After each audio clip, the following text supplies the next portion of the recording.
بالاخره له ډیر ځنډ وروسته د چمن پرلط پای ته ورسید. دا چې دا پرلط څنګه او د چا لخوا پای ته ورسید، په کومو وړاندیزونو موافقه وشوه، هیله دا ویډیو تر پایه راسره وګورئ. لیدونکو سلام، وخت مو پخیر.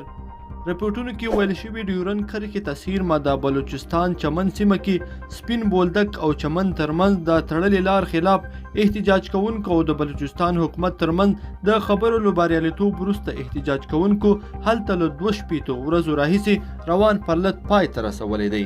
دغه پرلط له نږدې 2 میاشتو راهیسې دوام درلود، خو د پنجشنبې پر ورځ په تاوتریخوالي واوښت چې مرګ ژوبله هم پکې رامنځته شوه.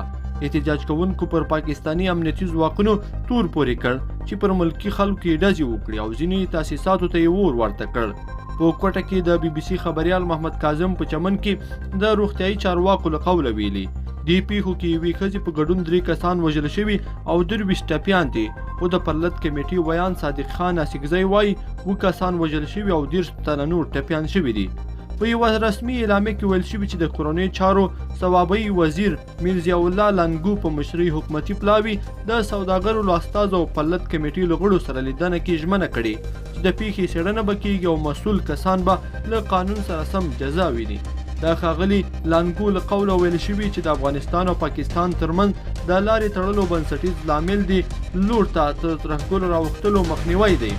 د پرلط ختمولو اعلان په اعلامیه کې ویل شوي د چمن سوداګرۍ او صنایعي خونو سوداګرو ټولنې او کارګرو اتحادیې د بلوچستان حکومت اقدامات ستایلي او د پرلط پای ته رسولو اعلان کړی دی.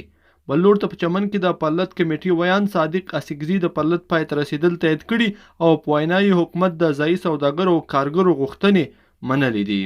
لیدونکو په دې هیله چې دا ویډیو به مو راسره تر پایه پورې کتلی وي. که مو دا ویډیو خوښه شوې ویډیو لایک کړئ، سره او چینل هم سبسکرایب کړئ.